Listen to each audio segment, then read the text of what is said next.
Some fathers lose their wives. Justin Walsh lost his wife and then spent 18 months trying to erase her from existence. After Rebecca died of cancer, he didn't grieve. He controlled. He turned their Boston home into a tomb of silence where his 6-year-old twins, Owen and Spencer, learned that loving their mother out loud made Daddy angry, where laughter was forbidden, where her name was never spoken, where every trace of her warmth was scrubbed away until nothing remained but cold, white walls and rules that said, "Don't feel, don't remember, don't cry." But on one ordinary Thursday afternoon, Justin came home early and walked into a scene that would shatter the prison he'd built around his broken heart. His maid, Brenda Jackson, had done the unthinkable. She'd given his sons markers, and they'd covered his perfect walls with drawings of the one person he'd forbidden them to remember their mother. What happened next wasn't just anger, it was 18 months of buried grief exploding all at once. And in that moment, Justin had to choose: destroy the last piece of his wife's memory, or finally let himself feel the pain he'd been running from since the day she died. But before we begin, click subscribe, like this video, and tell us where in the world you're watching from. I hope this story makes you believe that healing begins the moment we stop hiding our hearts. The flight got cancelled. Weather delay. Justin Walsh didn't call home, he never did. He liked the element of surprise. Liked knowing he could walk through his front door any moment and find everything exactly as he'd left it. Clean, quiet, controlled. So when his car pulled up to the house at 2:47 p.m. on a Thursday, he expected the usual, the silence, the order, the pristine emptiness that had become his only comfort since Rebecca died. He pushed open the front door and heard laughter. Real laughter, the kind that echoes, the kind that sounds like joy. Justin froze. His heart lurched not with happiness, but with something closer to panic, because laughter didn't belong here anymore. Not in this house, not since the funeral. He moved toward the sound, his chest tightening with every step. The living room door was open, and through it, he saw color. Blues, pinks, greens, reds, all over his walls. His perfect $8,000 gallery white walls. Justin stepped into the doorway and stopped breathing. Owen and Spencer were on their knees, markers in hand, drawing with a kind of wild, desperate focus he hadn't seen in them since the day they buried their mother. Their little hands moved fast, like they were afraid someone would stop them. Their faces were smudged with paint, their eyes were bright. And written across the wall in wobbly letters that broke his heart and shattered his control all at once: Mummy. Behind them, standing with her hand on Owen's shoulder, was Brenda Jackson, the maid he'd hired 6 months ago, the woman who was supposed to follow his rules. She wasn't following them now. She looked up. Their eyes met. She didn't apologize, didn't flinch, didn't try to explain. She just stood there calm, steady, defiant, and waited. And in that moment, something inside Justin cracked wide open. "What the hell is this?" His voice came out like a whip, sharp, brutal, louder than he meant it to be. The laughter died instantly. Spencer dropped his marker, his face crumpled. Owen went completely still, his body freezing in that awful, empty way that meant he was shutting down. Brenda didn't move. She stayed right where she was, between Justin and his sons, like a wall made of courage. "Mr. Walsh," she said softly, "they needed to do this." Needed. Justin's voice cracked, raw and jagged. "They needed to destroy my house? To ruin the one thing I've worked to keep together?" His hands were shaking, his chest was heaving. He couldn't tell if he was furious or falling apart. Spencer started crying, those small, choking sobs that come from a child who knows he's done something terribly wrong. Spencer's voice trembled. "We just wanted to draw, Mummy." That word, Mummy, it hit Justin like a fist to the stomach. He turned to the wall, really looked at it for the first time, and felt the air leave his lungs. There she was. Rebecca, drawn in stick figures and crooked lines, a woman with long hair holding 2 small hands. Another drawing showed her with angel wings, smiling down at 2 little boys. And beneath it, in Owen's careful handwriting, "Mummy loves us from heaven." Another drawing showed a kitchen, a woman at the stove, 2 kids beside her, smoke rising in blue swirls. And underneath, in Spencer's messy scrawl, "Mom's Sunday pancakes." Justin stared at that drawing and suddenly he was back there, standing in the kitchen on a Sunday morning. Rebecca, laughing as she flipped another burned pancake and called it the lucky one. The boys giggling, the smell of butter and warmth and a life that felt whole.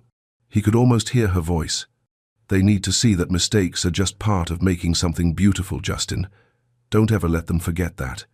His throat closed, his vision blurred. For one terrible, beautiful second, he wasn't a billionaire standing in a ruined living room. He was just a man who missed his wife so much it felt like dying every single day. But then the anger came roaring back because anger was safer than grief. Anger didn't break you. Anger kept you standing. "You had no right," Justin said, his voice low and cold now. "You don't get to make decisions about my sons. You don't get to let them remember her?" Brenda's voice was quiet, but it cut through everything. To let them talk about her, to let them feel something other than fear. "They're not afraid." "Yes, they are." Brenda's eyes were steady, unflinching. "They're terrified. They're scared that if they mention her name, you'll disappear too. So they've learned to be silent, to be perfect, to pretend she never existed." "That's not," Justin's voice broke. "That's not what I—" "Then what are you doing?" Brenda asked, and her voice wasn't angry, it was sad, heartbroken.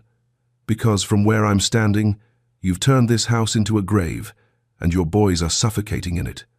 The words landed like stones. Justin opened his mouth, but nothing came out. Owen stepped forward, so small, so fragile. He pressed his paint-covered hand against Justin's leg and whispered, "We miss her every day, Daddy." His voice was barely audible. "But when we draw her, it feels like she's still here, like she's still watching." Justin looked down at his son, at the tiny handprint now staining his expensive suit, at the tears streaming down Owen's face, and he felt something inside him crack so deep he thought it might never heal. Brenda knelt beside the boys. She gently wiped a streak of blue from Spencer's cheek. "Why don't you show Daddy the other one?" she said softly. Spencer pointed to a messy swirl of colors on the wall. "That's when Mommy let us draw on her arms. She said we made her a superhero." Justin's breath caught. He remembered that day, coming home from work, walking into the living room and finding Rebecca's arms covered in stars and stick figures. She'd laughed and said, "They made me invincible." That was 2 weeks before the diagnosis. The memory hit him like a tidal wave, and suddenly he couldn't breathe, couldn't think, couldn't hold it together anymore. "You think this helps?" he said, his voice breaking into pieces. "You think remembering makes it hurt less?" Brenda looked at him with eyes full of compassion and something else. "Truth." "No," she said quietly. "I think remembering is the only way you stop running from the pain, and maybe, just maybe, the only way you start living again." The silence that followed wasn't peaceful. It was raw, open, bleeding. Justin stared at the wall, at his sons, at the maid who dared to break every rule he'd built to keep himself from falling apart. And for the first time since Rebecca died, he didn't know what to do. He wanted to yell, to cover the walls, to restore order and control and all the things that kept him functioning. But Owen was still touching his leg. Spencer was still crying. And the drawings, God, the drawings were everywhere. His wife, his boys, their memories, everything he'd tried so hard to bury. Brenda stood slowly, waiting for his verdict. He could see the fear in her eyes now, the fear that she'd pushed too far, that she'd lose her job, that she'd made everything worse. The boys waited too, small bodies tense, eyes full of hope and terror. Justin opened his mouth, but the only word that came out was, "Why?" It was barely a whisper. Brenda's eyes filled with tears, but her voice stayed steady. "Because they asked me if it was okay to love her, and I couldn't." Her voice cracked. "I couldn't let them think the answer was no." Something inside Justin shattered completely. He turned away before they could see his face, before they could see the tears he'd held back for 18 months, finally breaking free. "Clean them up," he said, his voice hoarse and broken. "Just clean them up." And he walked out of the room. But as he left, he heard it. Laughter.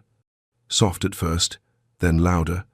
Owen and Spencer, whispering to Brenda, showing her another drawing, their voices light and free in a way they hadn't been since the funeral. Justin stopped in the doorway, didn't turn around, just stood there, listening. And for the first time since Rebecca died, the sound didn't make him angry. It made him wonder if maybe, just maybe, he'd been wrong about everything. The walls were ruined. But maybe the walls were never the problem. Maybe the problem was the man who'd built them in the first place. And somewhere, in the quiet space between his heartbreak and his pride, Justin felt something he hadn't felt in months. The presence of something bigger than his pain, softer than his control, truer than his fear. A whisper that said, "You don't have to do this alone." But he wasn't ready to listen. Not yet. So he turned away from the laughter, walked upstairs, and locked himself in his office where the silence was familiar and the grief couldn't touch him. At least, that's what he told himself. But that night, when the house finally went quiet and everyone was asleep, Justin found himself standing outside the living room door, staring at the white sheets he'd ordered his staff to hang over the drawings, covering them, hiding them, erasing them, just like he'd been doing with his heart for 18 months. And as he stood there in the darkness, alone and hollow, one thought burned through him like fire. What if Brenda was right? What if the only way to stop the pain was to finally let himself feel it? But that question terrified him more than anything else. So he turned off the lights and walked away. Again, morning came too soon. Justin didn't sleep. He couldn't. Every time he closed his eyes, he saw those drawings, Rebecca's face in crooked lines, the boy's handwriting spelling out her name like a prayer. He came downstairs at 6, earlier than usual, and found the living room exactly as he'd left it. White sheets draped over every wall like shrouds, the color hidden, the memories buried. It should have felt like relief. Instead, it felt like suffocation. He made coffee in the kitchen black, no sugar, and tried to focus on his phone. Emails, stock reports, anything that didn't require him to think about yesterday. But then he heard footsteps. Small ones, soft and hesitant on the stairs. Owen appeared first, still in his pajamas, his hair sticking up in the back the way Rebecca used to smooth down every morning. Spencer followed close behind, quieter than usual, his eyes puffy from crying. They stopped when they saw Justin. For a long moment, nobody moved. Then Owen whispered, "Good morning, Daddy." His voice was so careful, so small, like he was afraid the wrong word might break something. Justin's chest tightened. "Morning, buddy." Spencer climbed onto a chair at the kitchen table, but he didn't reach for the cereal box like he normally would. He just sat there, hands folded in his lap, staring at the wood grain. Owen sat beside him, same position, same silence. It wasn't the silence Justin had worked so hard to create. This was different, heavier, like the air itself was holding its breath. Justin poured 2 glasses of orange juice and set them on the table. "You guys hungry?" Owen shook his head. Spencer didn't respond at all. Justin sat down across from them, trying to find words that didn't exist. "Listen, about yesterday. We're sorry," Owen blurted out, his voice cracking. "We won't do it again. We promise."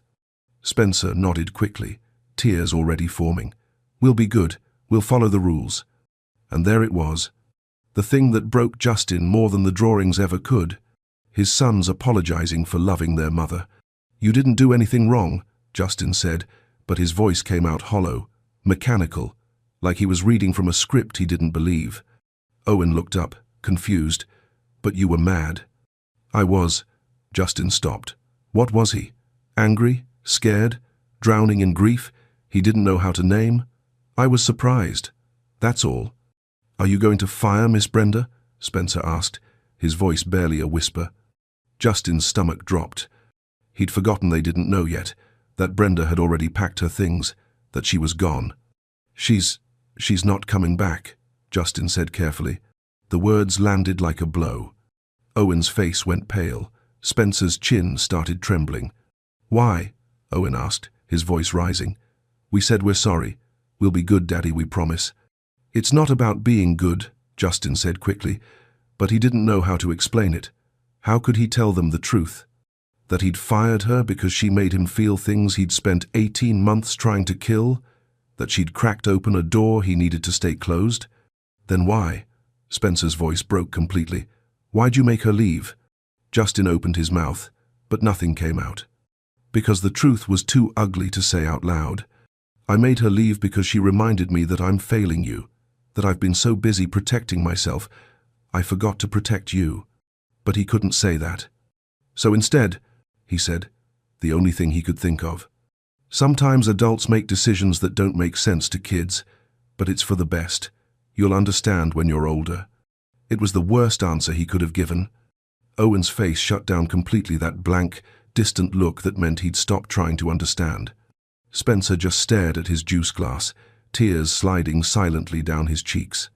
And Justin sat there, watching his sons disappear into themselves, knowing he'd done this. He'd built a house so quiet, his children had forgotten how to speak. Footsteps sounded from the kitchen entrance. The new housekeeper, Mrs. Pemberton, an efficient woman in her 50s with sharp eyes and a tight bun, stepped into view. "Good morning, Mr. Walsh," she said crisply. "Boys, finish your breakfast. We have a schedule to keep." Owen and Spencer didn't move. Mrs. Pemberton frowned. "Did you hear me?" "They're not hungry," Justin said quietly. "Nonsense. Children need structure. They'll eat when they realize breakfast time doesn't last forever." She turned toward the boys with a smile that didn't reach her eyes. "Come now. Up you go." Spencer slid off his chair silently and started toward the stairs. Owen followed without a word. Mrs. Pemberton nodded, satisfied. They'll adjust. Children always do. But as Justin watched his sons disappear up the stairs, small, silent, obedient, he felt something cold settle in his chest. They weren't adjusting. They were vanishing. And he had no idea how to bring them back.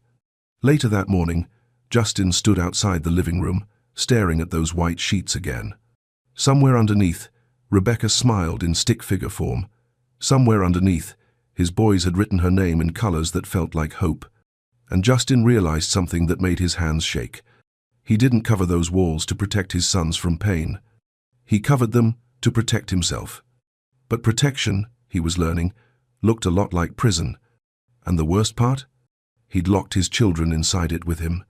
3 days passed. 3 days of silence so thick it felt like drowning.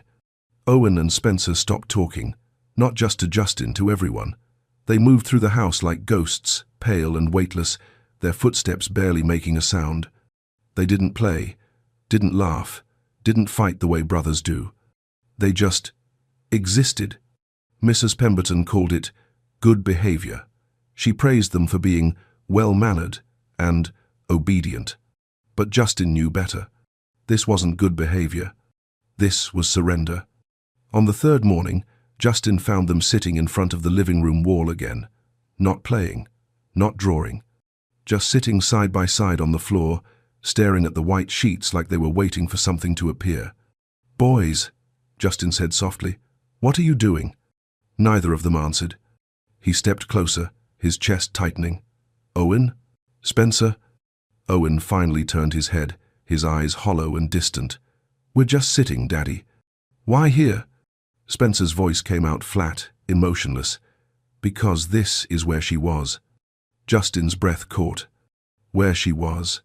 Not the drawings, not the memory. Her. As if by sitting there, they could somehow bring her back. Justin knelt beside them, trying to find words that wouldn't break what was already shattered. "Your mum's not in the walls, buddy. She's—" "We know," Owen interrupted quietly. "Miss Brenda told us. She's in heaven." "Then why are you sitting here?" Owen looked at him with eyes too old for a 6-year-old. "Because you won't let us talk about her anywhere else." The words cut deeper than any anger could.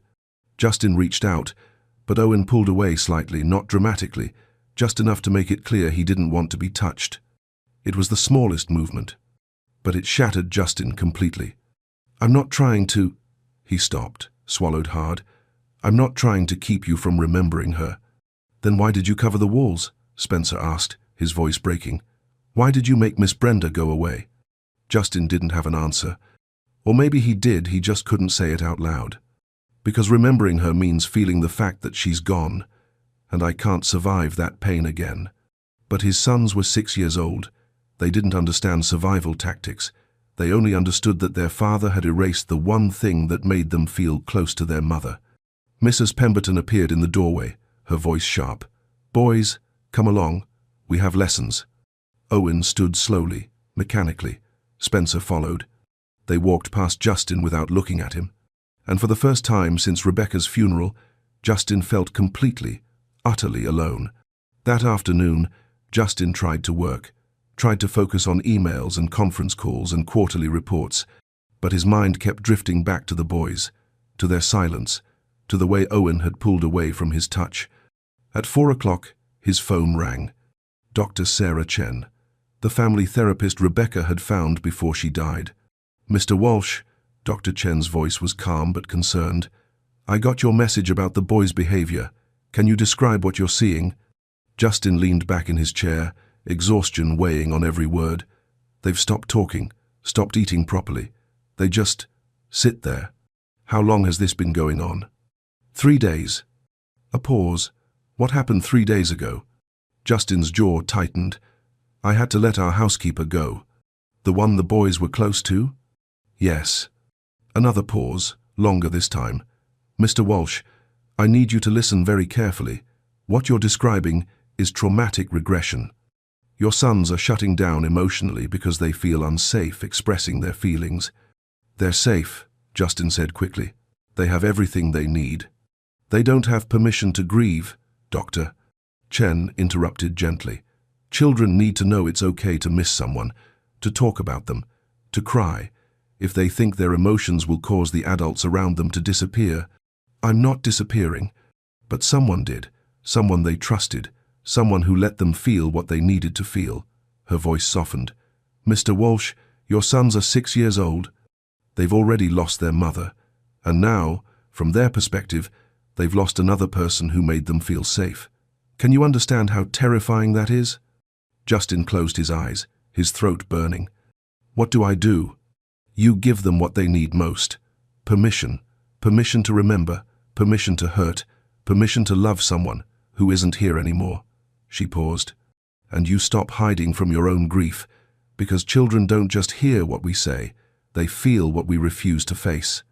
The call ended. Justin sat in his office, staring at the walls, clean, white, empty, just like him. He thought about Owen pulling away from his touch, about Spencer's hollow voice, about 2 little boys sitting in front of a covered wall, waiting for their mother to reappear. And he realized something that made his hands shake. He'd spent 18 months trying to protect them from pain, but all he'd done was teach them that love was dangerous. That memory was forbidden. That grief was something to hide. Somewhere in the house, his sons sat in silence. And Justin finally understood. The walls weren't the problem. He was. But understanding it and knowing how to fix it were 2 very different things. So he did what he'd been doing for 18 months. He pushed the feelings down, buried them deep, and told himself that structure and time would make everything okay. Even though, deep down, he knew it was a lie. Day 4 came quietly. Too quietly. Justin woke before dawn, the kind of restless waking that comes when your body knows sleep won't bring peace anyway. He lay in the darkness of his bedroom, staring at the ceiling, thinking about Dr. Chen's words. "Children don't just hear what we say, they feel what we refuse to face." He thought about Rebecca, how she used to wake him on mornings like this, her hand gentle on his shoulder, her voice soft. "You're thinking too loud again, Justin. Come back to me." But there was no coming back now. She was gone, and he was drowning in the silence he'd created. Breakfast was worse than the day before. Owen and Spencer came downstairs like sleepwalkers, their movements slow and careful, as if the air itself might break if they moved too fast. Justin had made pancakes, Rebecca's recipe, the one she'd scribbled on a card and taped inside the cabinet.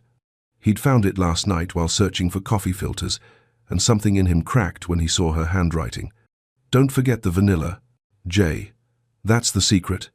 He'd followed the recipe exactly, measured every ingredient, even burned the first one, the way she always did, and set it aside with a shaky smile nobody was there to see. When the boys walked into the kitchen and saw the stack of pancakes on the table, they stopped. Owen's eyes widened. Spencer's lips parted slightly. "I made breakfast," Justin said, his voice rougher than he intended. "Your mum's recipe." The boys didn't move. "It's okay," Justin added quickly. "You can sit." They climbed into their chairs slowly, their eyes locked on the pancakes like they were seeing a ghost. Justin slid plates in front of them, cut the pancakes into smaller pieces the way Rebecca used to, poured syrup in little pools on the side. "Go ahead," he said softly. Owen picked up his fork, stared at it, set it back down. Spencer didn't even try. "It's Mum's pancakes," Justin said, his voice cracking slightly. I thought you'd like them." Owen looked up at him with eyes that held too much for a 6-year-old to carry. "They're not Mum's," he whispered. "Mum's not here." The words hung in the air like smoke. Justin's throat closed. "I know. I just thought—" "You thought food would make us forget." Owen's voice was still quiet, but there was something underneath it now. Something sharp, something breaking. "No," Justin said quickly.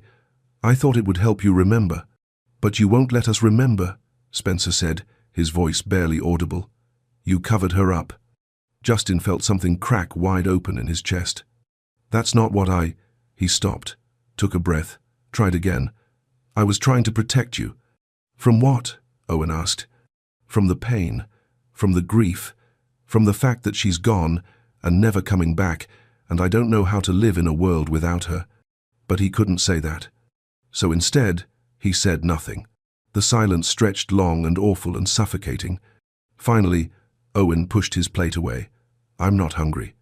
Spencer did the same. They slid off their chairs and started toward the door. "Boys, wait." But they didn't wait. They just walked away, leaving Justin alone in the kitchen with pancakes going cold and the ghost of his wife's handwriting still taped inside the cabinet. Later that morning, Justin found himself standing outside their bedroom door. He could hear them inside, soft whispers, movement, the creak of floorboards. He raised his hand to knock, hesitated, lowered it again. What would he even say? "I'm sorry I can't be the father you need right now. I'm sorry your mother's death broke something in me I don't know how to fix. I'm sorry I'm so scared of feeling the pain that I've forgotten how to feel anything at all." He stood there for a long time, his forehead pressed against the door, listening to his sons exist on the other side of a barrier he'd built with his own hands. Finally, he walked away, went to his office, closed the door, sat at his desk, and stared at nothing. The house was quiet. But it wasn't the peaceful quiet he'd been chasing. It was the quiet of a tomb. And somewhere in that silence, Justin felt something he hadn't allowed himself to feel in 18 months. Doubt. What if he'd been wrong about everything? What if silence wasn't healing, it was just hiding? What if control wasn't strength, it was just fear wearing a mask? What if the walls he'd built to protect his sons were actually the walls that were killing them? He opened the bottom drawer of his desk, pulled out Rebecca's journal. The leather was soft and worn under his fingers. He opened it to a random page. Rebecca's handwriting stared back at him. "Jay, if you're reading this, it means I'm gone. And I know you. I know you're trying to be strong, trying to hold everything together, trying to make sure the boys don't fall apart. But baby, listen to me. You can't hold grief together. It doesn't work that way. Let them cry. Let them scream. Let them draw on the walls and talk about me until their voices go hoarse. Because the only way through this kind of pain is straight through the middle of it. Don't make them walk this road alone. And please, for the love of God, don't walk it alone yourself. You're stronger than you think. But you're not strong enough to carry this by yourself. Let people help you. Let the boys help you. Let grief break you open, because that's the only way the light gets back in." Justin's hands shook. Tears blurred the words.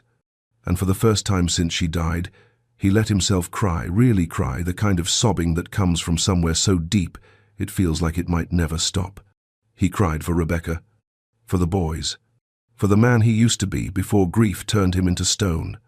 And when the tears finally slowed, he sat there in the wreckage of his control, staring at his wife's words, and whispered the truth he'd been running from.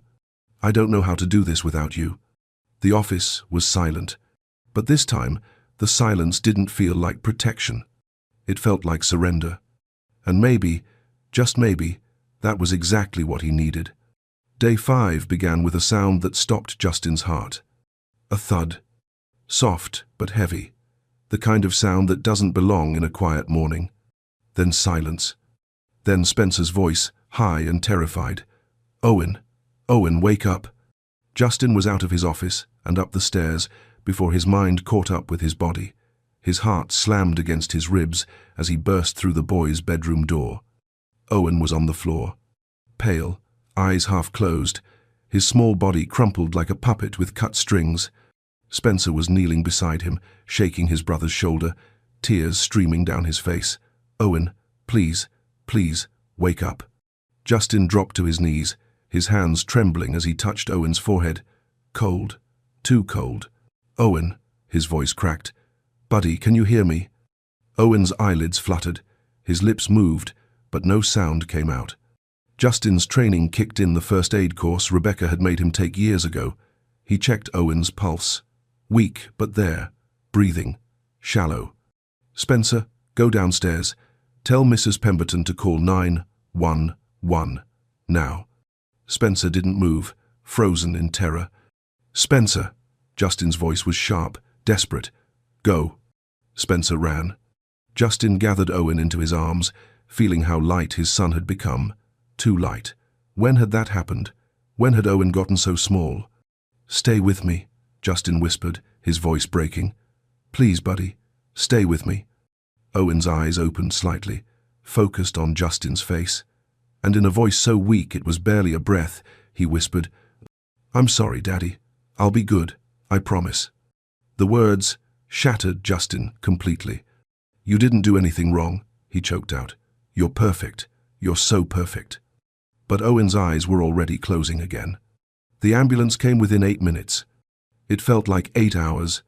The paramedics worked quickly, professionally. IV fluids, oxygen, questions. Justin could barely answer through the fog of panic. How long has he been like this? Has he been eating? Any recent trauma or stress? Trauma, stress. Justin thought about the covered walls, the silence, the way Owen had pulled away from his touch. He stopped eating, Justin heard himself say. A few days ago, he's been quiet. The paramedic glanced at her partner. Something passed between them, understanding, concern. "We need to transport him," she said gently. "Children's Hospital. You can ride with us." Spencer appeared in the doorway, Mrs. Pemberton behind him, her usual composure cracked. "I'm coming too," Spencer said, his voice trembling but firm. Justin nodded, unable to speak. The emergency room was a blur of fluorescent lights and antiseptic smell, and doctors speaking in calm, measured tones that did nothing to calm the storm in Justin's chest. They took Owen back immediately. Tests, assessments, words like dehydration and malnutrition and severe stress response. Justin sat in a plastic chair, Spencer pressed against his side, and tried to understand how he'd let it get this far. A doctor approached, young, kind-faced, her eyes gentle. "Mr. Walsh, I'm Dr. Patel. Owen's stable now. We've got him on fluids, and he's responding well." Justin's breath came out in a rush. "Thank God. But we need to talk." Dr. Patel pulled up a chair, sat at eye level. Owen's collapse wasn't just physical. It's a manifestation of extreme psychological distress. His body essentially shut down because his nervous system couldn't handle the stress anymore. Justin's stomach dropped. "I don't understand." Children process trauma differently than adults. When they can't express their emotions verbally, their bodies express it for them. She paused. "Has there been any recent loss or change in Owen's life?" "His mother," Justin said, his voice hollow. "She died 18 months ago." Dr. Patel nodded slowly. "And recently?" Justin swallowed hard. "I fired our housekeeper. The boys were close to her." Understanding dawned in the doctor's eyes.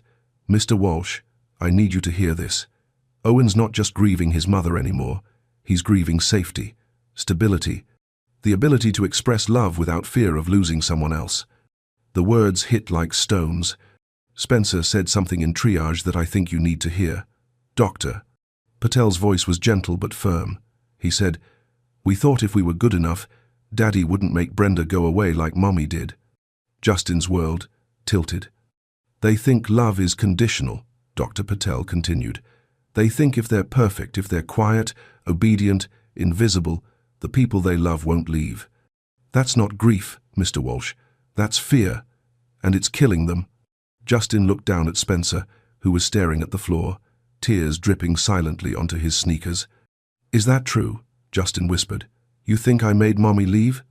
Spencer's voice was so small. You made Miss Brenda leave, and you don't talk about Mommy anymore.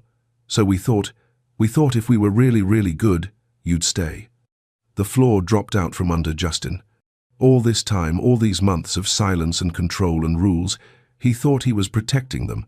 But what he'd actually done was teach them that love was dangerous, that people disappear when you're not perfect, that grief is something shameful. He pulled Spencer close, buried his face in his son's hair, and broke. I'm so sorry, he whispered. God, I'm so sorry. Spencer wrapped his small arms around Justin's neck and held on like he was drowning. And maybe he was. Maybe they all were. An hour later, they let Justin see Owen. He was awake, propped up on pillows, an IV in his small arm. His face was still pale, but his eyes were clearer. Justin sat beside the bed, took Owen's hand so tiny in his, and didn't let go. Hey, buddy, he said softly. Owen looked at him with eyes that had seen too much. Am I in trouble? Justin's throat closed. No, God, no, you're not in trouble. Then why are you crying? Justin hadn't realized he was. He wiped his eyes with his free hand, but the tears kept coming. Because I've been a terrible father, he whispered, and I almost lost you because of it. Owen's chin trembled. I don't want you to be sad, Daddy. I know, but sometimes being sad is okay. Sometimes it's the only honest thing we can be. Justin squeezed Owen's hand gently. Your mom used to tell me that. I should have listened. A long silence. Then Owen's small voice. Why do people we love keep leaving? The question broke something in Justin that had been barely holding together. I don't know, buddy. I wish I had a better answer. But I do know this. He leaned closer, made sure Owen could see his face. I'm not leaving, ever, no matter what. You understand? You don't have to be good for me to stay. You don't have to be quiet. You can be messy and loud and sad and angry, and I will still be right here.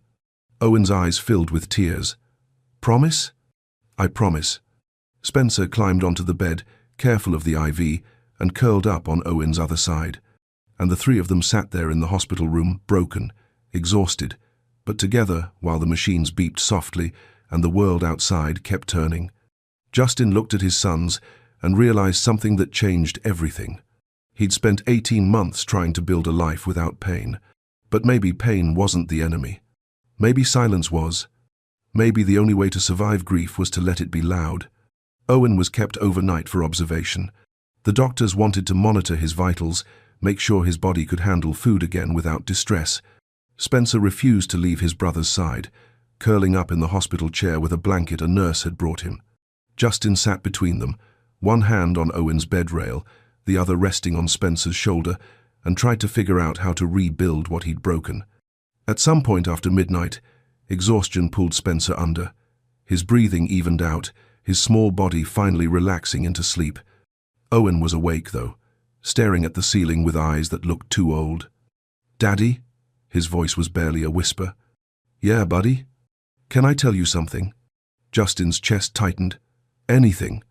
Owen was quiet for a long moment, like he was gathering courage. Miss Brenda, she wasn't just our housekeeper. Justin went still. What do you mean? She knew Mommy, before Mommy got sick. The words didn't make sense at first. Justin's tired brain struggled to piece them together. What? Miss Brenda showed us a picture of her and Mommy together. They were friends. Justin's heart stopped. Where is this picture? In her old room, in the drawer by the window. She said, Mommy asked her to take care of us. That Mommy picked her special. The hospital room suddenly felt too small, the walls pressing in. Why didn't she tell me? Justin's voice came out hoarse. Owen's eyes filled with tears. Because she said you wouldn't listen, that you'd send her away if you knew Mommy planned it. The truth hit Justin like a freight train. Brenda hadn't overstepped. She'd been fulfilling a promise. Rebecca's promise. His wife had known that he'd try to lock the grief away, known that he'd need someone brave enough to break through his walls.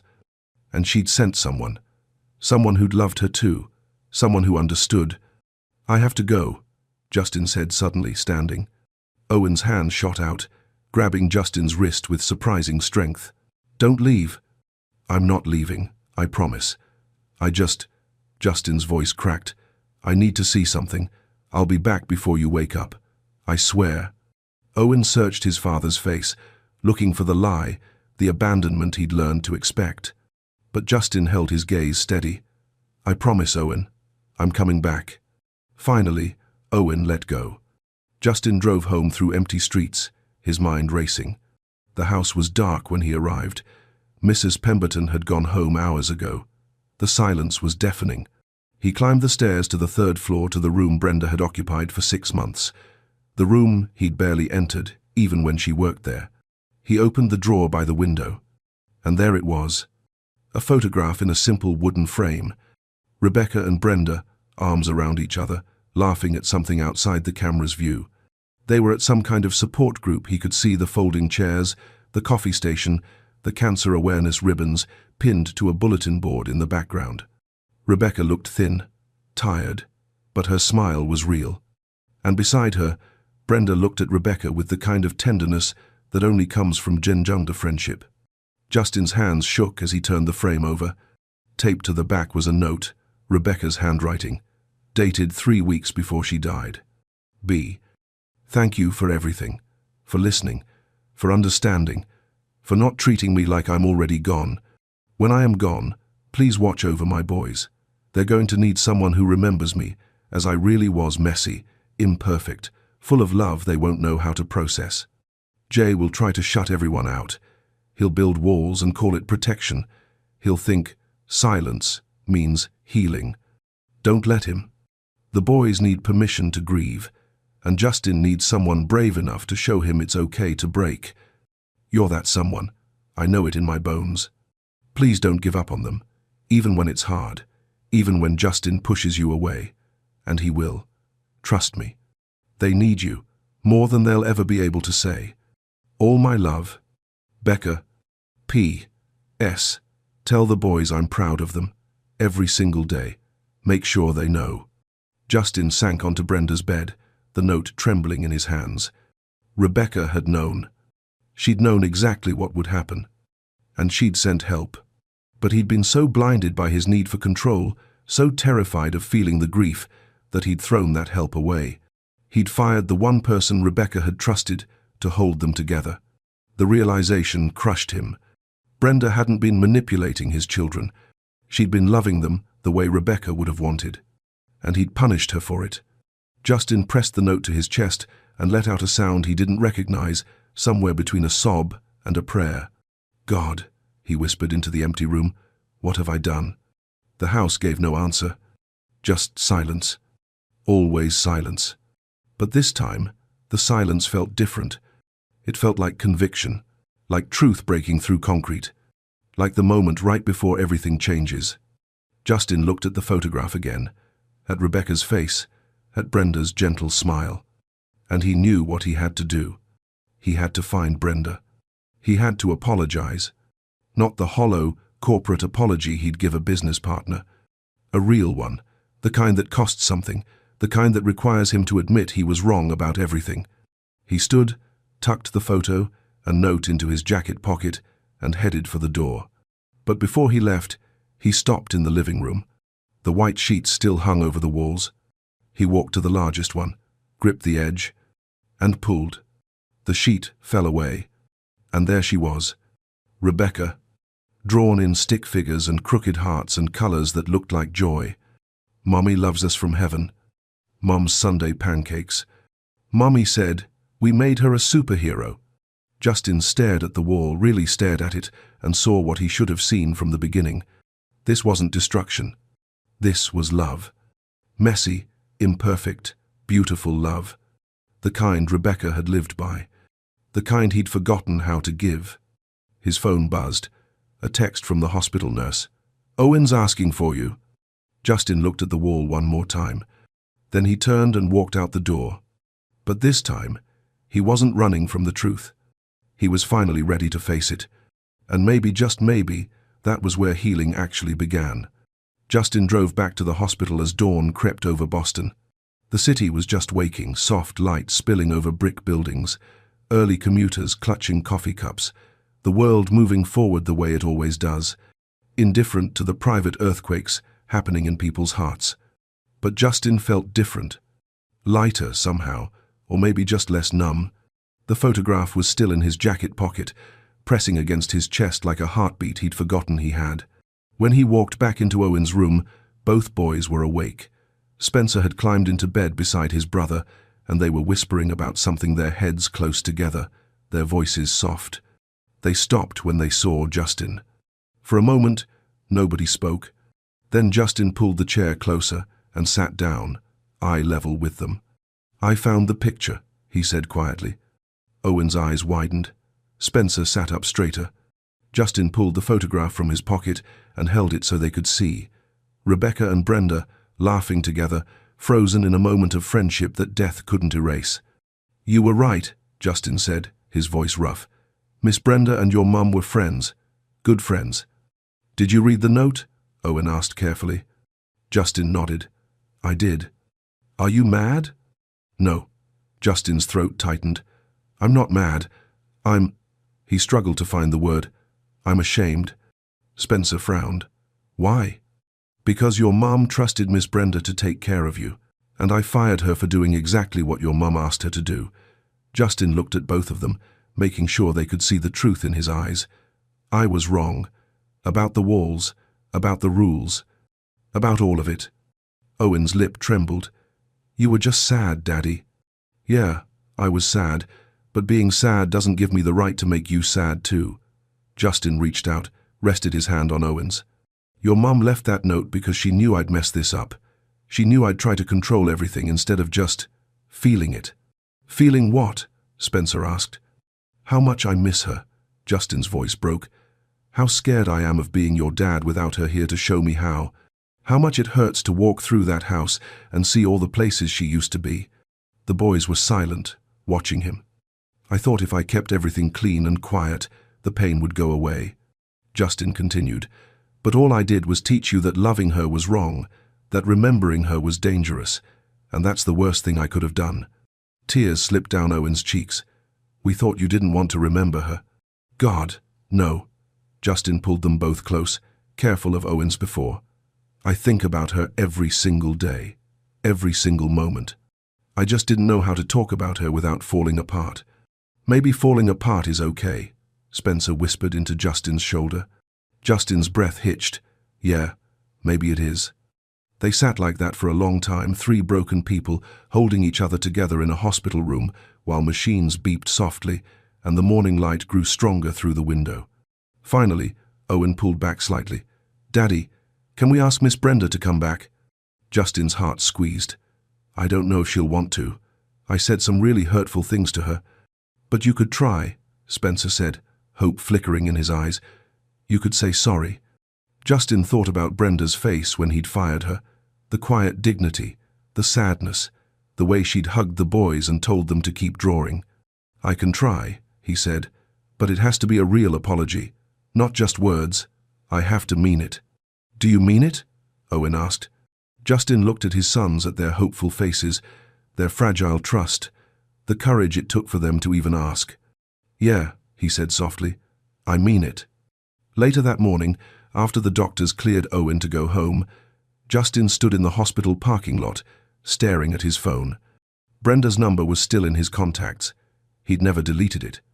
His thumb hovered over her name. What would he even say? "I'm sorry I fired you for doing what my wife asked you to do. I'm sorry I was so terrified of feeling anything that I turned my sons into ghosts. I'm sorry I couldn't see that you were the answer to a prayer I didn't know Rebecca had prayed." He pressed call before he could talk himself out of it. It rang once, twice, 3 times. Then her voice. "Hello?" She sounded cautious, guarded, like she'd been expecting this call but dreading it. "Brenda," Justin's voice came out rough. "It's Justin Walsh." A pause. I know. I need to see you. To talk. Please. He swallowed hard. I know I don't deserve it, but I'm asking anyway. Another pause. Longer this time. Why now? Brenda asked quietly. Justin closed his eyes. Because Owen collapsed. Because I almost lost him. Because I finally understand what you were trying to tell me all along. He heard her sharp intake of breath. Is he okay? He's going to be. But Brenda, Justin's voice cracked. I found the picture, and Rebecca's note. I know everything now, and I need to apologize. Not over the phone. In person, please. The silence stretched so long Justin thought she might have hung up. Then, where? Justin gave her his address, even though she already knew it. When? She asked. Today, if you can. The boys. He stopped, steadied himself. The boys are asking for you. Another long pause. I'll be there at 2, Brenda said finally. But Mr. Walsh, I'm not coming back as your employee. If I come back at all, it's as family, the way Rebecca wanted. Do you understand? Justin's throat burned. Yes, I understand. Okay. Her voice softened slightly. I'll see you at 2. The line went dead. Justin stood in the parking lot, phone in hand, and felt something he hadn't felt in 18 months. Hope. Fragile, uncertain, terrifying, but real. He looked up at the sky, bright and clear and impossibly blue, and he whispered, I'm trying, Rebecca. I'm finally trying. Somewhere in the hospital behind him, his sons were waiting. Somewhere across the city, Brenda was deciding whether to trust him again. And somewhere beyond all of it, in whatever place souls go when bodies fail, Justin hoped Rebecca was watching, hoping she could see that he was finally listening, finally learning, finally ready to let the walls come down. 2 o'clock came too slowly and too fast. Justin had brought the boys home from the hospital that morning. Owen was still weak, but the color had returned to his cheeks. Spencer hadn't left his brother's side, as if afraid that looking away might make Owen disappear again. They were in the living room now, the 3 of them staring at the wall where the drawings were still visible. Justin had pulled down all the sheets, every single one. The colors had returned, and so had something else, something that felt like breathing after holding your breath for too long. Is Miss Brenda really coming? Spencer asked for the 5th time. She's really coming, Justin said, though his stomach churned with uncertainty. What if she refused to forgive him? What if the hurt he'd caused was too deep? What if... The doorbell rang. All 3 of them jumped. Justin stood, his legs unsteady. Stay here, okay? The boys nodded, watching him with eyes full of hope that terrified him. He walked to the front door, took a breath, opened it. Brenda stood on the doorstep, hands clasped in front of her, wearing jeans and a simple sweater. She looked tired, guarded, but she was here. Thank you for coming, Justin said, his voice barely above a whisper. She nodded but didn't smile. How's Owen? Better, stronger, thanks to you. He stopped himself.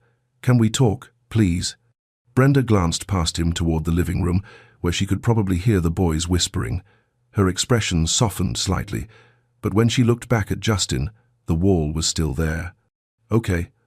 Justin led her to the study neutral ground and closed the door gently behind them. They stood facing each other, the silence heavy between them. Justin had rehearsed this moment 100 times in his head, had planned exactly what to say, how to say it. But now that she was here, all those words felt hollow. So he did the only thing he could do. He told her the truth. I was wrong, he said, his voice rough. About everything. About the walls. About firing you. About thinking I could control grief the way I control a business deal. Brenda's expression didn't change, but she was listening. Owen showed me the picture, the one of you and Rebecca. Justin pulled it from his pocket, held it between them like evidence. And I read her note. Brenda's eyes filled with tears, but she didn't look away. Rebecca trusted you, Justin continued, his voice breaking. She knew exactly what would happen after she died. She knew I'd shut down. She knew I'd try to erase her. And she sent you to stop me. He swallowed hard. And I fired you for it. Yes, Brenda said quietly. You did. Justin flinched at the simplicity of it. No anger, just fact. I don't deserve your forgiveness, he said. I know that, but I'm not asking for me. His voice cracked completely. I'm asking for Owen and Spencer. They need you, Brenda, not as hired help, as family, the way Rebecca wanted. Brenda wiped her eyes, but her voice stayed steady. And what do you need, Mr. Walsh? The question caught him off guard. Justin faltered. I need to learn how to be their father again. The father Rebecca believed I could be. The one I was before grief made me cruel. That's not what I asked. Brenda took a step closer, her eyes searching his face. I asked what you need, not what the boys need, not what Rebecca wanted. You. Justin's throat closed. No one had asked him that. Not since Rebecca died. Not once. What did he need? The answer came from somewhere deep and true, a place he'd locked away for 18 months. I need to stop being so afraid, he whispered. Afraid of the pain, afraid of remembering, afraid that if I let myself feel how much I miss her, I'll never stop breaking. Brenda's expression finally softened. And are you? Afraid? Terrified, Justin admitted. But I'm more afraid of losing my sons than I am of facing the grief, and I almost did lose them, because of my cowardice. Brenda was quiet for a long moment. Then she said, Rebecca told me something before she died. She said, Justin's going to think strength means not crying, but real strength is crying and getting back up anyway. She paused. Are you ready to get back up, Mr. Walsh? Justin looked at her, really looked at her, and saw what Rebecca must have seen. Courage, compassion, the kind of love that doesn't quit, even when it would be easier to walk away. I'm ready to try, he said, but I can't do it alone. The boys can't do it alone. His voice dropped to almost nothing. Will you help us, please? Brenda closed her eyes, and for a terrible moment, Justin thought she'd say no. Then she opened them, and there was something different there. Not forgiveness, not yet, but possibility. I have conditions, she said. Anything. The walls stay, every drawing, every memory. No more covering things up. Done. You start real therapy. Not the kind where you sit in silence, the kind where you actually talk. Justin nodded. Okay. And this, she gestured between them. This isn't employer and employee anymore. If I come back, I'm coming back as family. I eat meals with you. I speak my mind. I tell you when you're wrong. Her voice strengthened, because that's what Rebecca asked me to do, and I won't dishonor her memory by being anything less. Justin felt something break open in his chest, not pain this time, but relief. Family, he repeated. Yes, please. Brenda searched his face one more time, looking for the lie, the manipulation, the control. She didn't find it, because for the first time in 18 months, Justin Walsh was telling the complete truth. Finally, she nodded. Okay, I'll come back. Justin's legs almost gave out. Thank you, God, thank you. But Justin, she used his first name for the first time ever. If you ever make those boys feel like their love is conditional again, if you ever make them think they have to be perfect to be worthy, I'm gone, and I won't come back. Do you understand? I understand. Good. Brenda moved toward the door, then paused. Can I see them? Justin's throat was too tight to speak. He just nodded and opened the door. The moment the boys heard footsteps, they were off the couch. Miss Brenda, Spencer's voice cracked with joy. Owen moved slower, still weak, but his face lit up in a way Justin hadn't seen in days. Brenda knelt as they crashed into her, wrapping them both in her arms. Hi, sweet boys. I missed you so much. You came back, Owen whispered into her shoulder. I came back, she said firmly, and I'm staying, if you'll have me. Spencer pulled back, eyes wide. Really? You're staying? Brenda looked at Justin over their heads. He nodded. Really, she said. The boys erupted into laughter, real, unguarded, joyful laughter, and tackled her in another hug. Justin stood in the doorway, watching his sons come back to life, and felt tears stream down his face.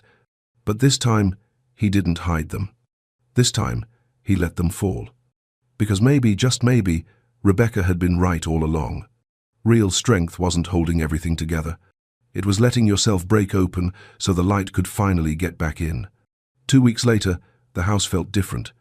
Not perfect, not silent, but alive. Justin stood in the kitchen doorway, watching Brenda teach the boys how to make Rebecca's pancakes. Owen stood on a step stool, carefully measuring flour. Spencer was cracking eggs, getting more shell in the bowl than yolk, but laughing about it. Brenda didn't correct him. She just fished out the shells and said, "Your mum used to do the same thing," called it adding texture. The boys giggled, and Justin felt his chest tighten, not with pain this time, but with something warmer. Gratitude, maybe, or grace. "Daddy," Spencer called. "Come help." Justin crossed the kitchen, rolled up his sleeves, and joined them. It was messy, chaotic. Flour dusted the counters, batter dripped on the floor, and nobody cared. This was what Rebecca had wanted all along. Not perfection, just presence. That afternoon, they gathered in the living room. The wall was still covered in drawings. Owen and Spencer had added more over the past 2 weeks. New memories, new colors, new moments they wanted to preserve. But today was different. Today, they were adding something together. Brenda handed Justin a blue marker. "Your turn." Justin stared at the wall, his hand trembling slightly. He hadn't drawn anything since grade school. But that wasn't what made him nervous. It was the permanence of it, the declaration. Owen tugged on his sleeve. "It's okay, Daddy. It doesn't have to be perfect." Justin looked down at his son, this brave, beautiful boy who'd almost slipped away because Justin had been too afraid to let him be human. "Okay," Justin said softly. "What should I draw?" Spencer pointed to a spot near Rebecca's stick figure. "Draw yourself, next to Mommy."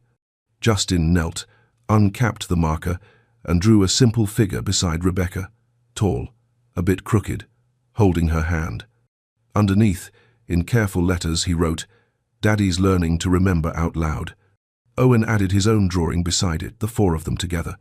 Rebecca with angel wings, Justin with his briefcase, and 2 small boys holding everyone's hands. Then Spencer drew Brenda in green marker, standing beside them all. Not replacing anyone, just connected, part of the story. He labeled her with a heart, Miss Brenda Family. Brenda's eyes filled with tears. "Oh, boys. You are family," Owen said simply.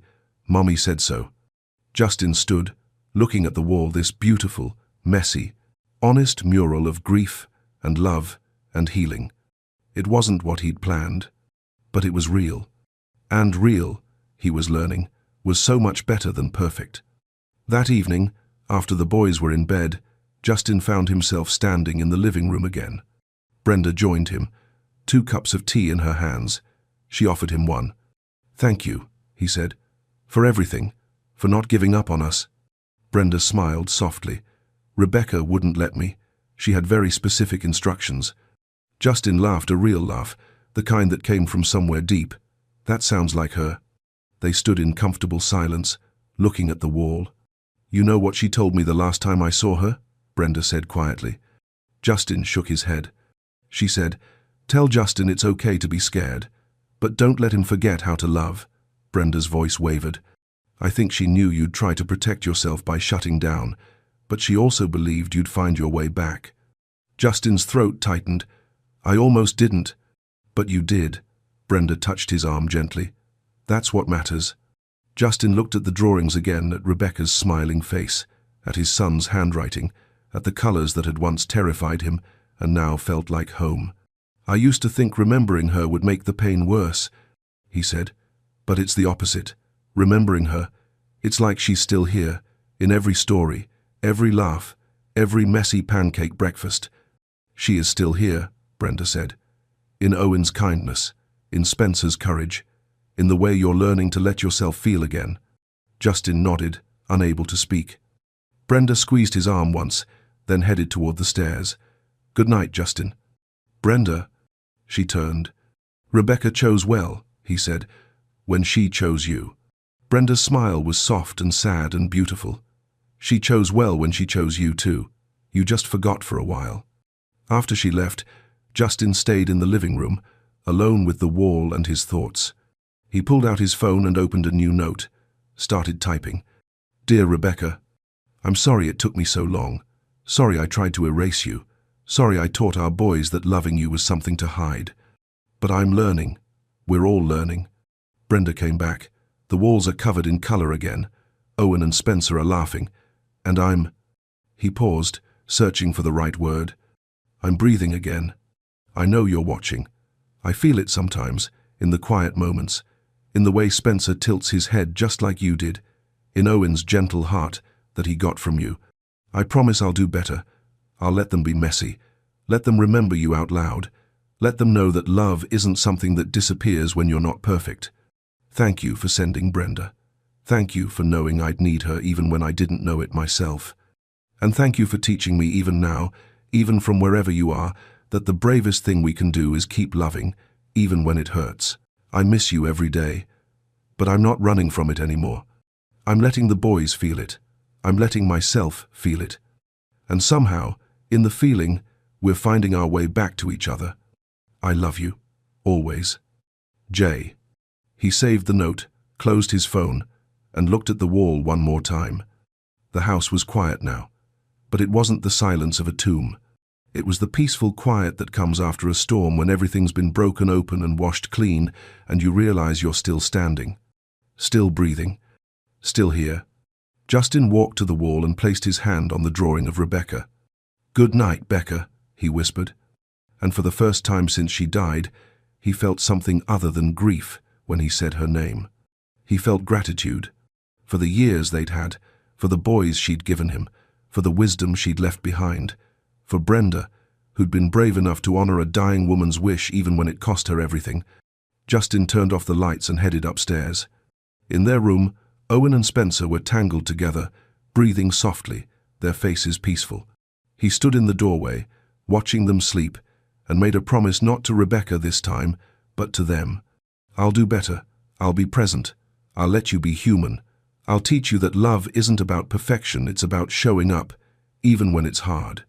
He pulled their door closed gently and walked to his own room. But before he turned out the light, he did something he hadn't done in 18 months. He prayed. Not because he had all the answers, not because the pain was gone, but because he finally understood what Rebecca had been trying to tell him all along. You don't heal by forgetting. You heal by remembering out loud, in color, with messy drawings and burned pancakes, and people brave enough to love you even when you're falling apart. And maybe that's what grace is. Not the absence of pain, but the presence of love that refuses to let you face it alone. Justin turned out the light, and for the first time in 18 months, he fell asleep without fighting the dreams. Because in them, Rebecca was laughing, and the boys were drawing. And the walls, those beautiful, imperfect, colorful walls, were finally telling the truth. This wasn't a museum.